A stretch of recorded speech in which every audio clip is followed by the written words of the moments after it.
In today's video, I'm going to teach you how to use DocuSign for beginners. DocuSign is an invaluable tool for streamlining the signing and management of documents electronically. As a beginner, you'll find it incredibly user-friendly once you get the hang of its basic functionalities. Let's dive right in and look at how you can start using DocuSign effectively. To begin, you'll want to navigate to your homepage on the DocuSign platform. Once there, you have two main options to initiate the process. You can either click on Start directly, if that's visible, or go to the Agreements section and select Start Now. This is your gateway to uploading and preparing the documents you need signed. Next up, you need to upload the documents that require electronic signatures.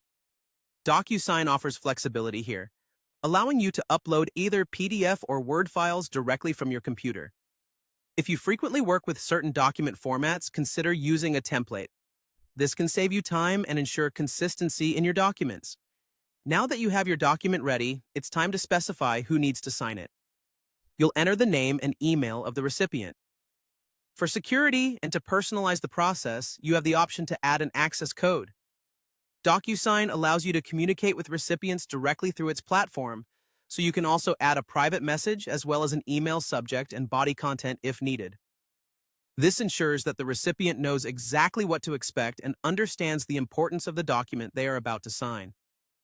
Once you've filled in these details, go ahead and click Next to proceed.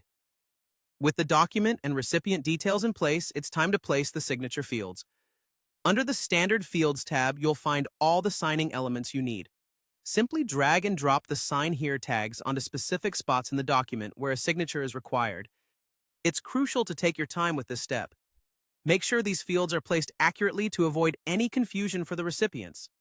Additionally, you can add other fields as needed, such as date, name, or checkbox, to facilitate a complete and efficient signing process. Finally, once everything looks good, double-check that all fields are correctly placed and that your document is ready to be sent out.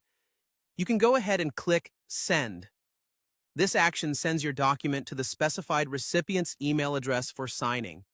They'll receive a notification with instructions on how to proceed, and you'll be updated once the document is completed. And there you have it. You've just learned the basics of using DocuSign. Remember, practice makes perfect. As you get more accustomed to the platform, you'll undoubtedly find more advanced features that can enhance your experience even further. Thank you for watching, and happy signing!